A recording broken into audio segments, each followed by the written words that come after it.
क्या वाकई एक डॉल्फिन अपने मालिक को नुकसान पहुंचा सकती है?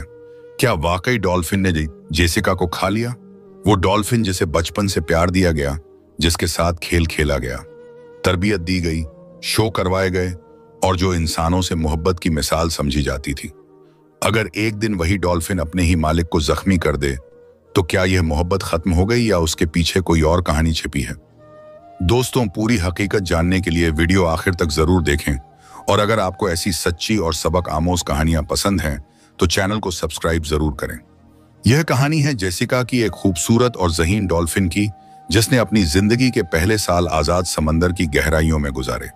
वो नीली लहरों में खेलती, अपनी मां के साथ लंबे सफर करती और हर दिन एक नए मुहिमजोई की तरह होता।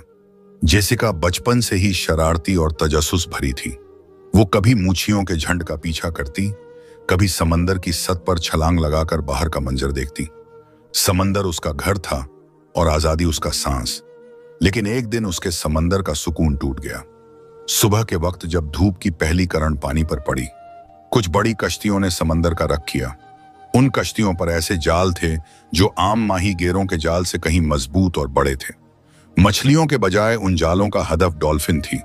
जेसिका और उसकी मां एक साथ तैर रही थीं कि अचानक पानी के अंदर एक अजीब सा शोर गूंजने लगा।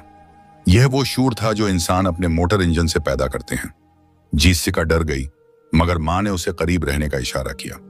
बदकिस्मती से लम्हों में उनके अर्धगर्द जाल फैल गया। जेसिका की मां ने पूरी ताकत से जाल को तोड़ने की कोशिश की, लेकिन वो फंस चुकी थी।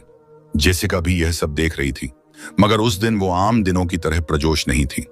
आलिया ने नोट किया कि जेसिका के तैराकी के अंदाज में कुछ सस्ती आ गई है। पहले जहां वह पानी से छलांग लगाकर गेंद को एक ही कोशिश में छूती थी, अब वह कई बार कोशिश के बाद ही कामयाब हो रही थी। आलिया ने समझा शायद यह महज थिकन है, मगर दिल के किसी कोने में एक हल्की सी फिक्र बैठ गई। शो से 3 दिन पहले एक अजीब वाकया हुआ। आलिया तालाब के किनारे खड़ी जेसिका को इशारा दे रही थी कि वो रंग के दायरे से गुजरे। जेसिका ने दायरे को छुआ भी नहीं, बल्कि सीधा एक कोने में जाकर खड़ी हो गई। उसने पहली बार आलिया की तरफ एक ऐसी नजर डाली जो आलिया ने पहले कभी नहीं देखी थी। न वो खेलने वाली चमक थी, न वो मुस्कुराहट। वो नजरें जैसे कह रही थी, मैं खुश नहीं हूं। आलिया इस लम्हे खामोश रही, मगर उसने जेसिका को आराम देने का फैसला किया। बाकी दिन के लिए ट्रेनिंग रोक दी गई, मगर दूसरे दिन जेसिका ने एक और नया आरोग्य दिखाया। जब आलिया ने उसे पानी में हाथ से सहलाया तो वह अचानक पीछे हट गई। ऐसा पहले कभी नहीं हुआ था। शो से एक दिन पहले जेसिका ने एक और गैर मामूली हरकत की।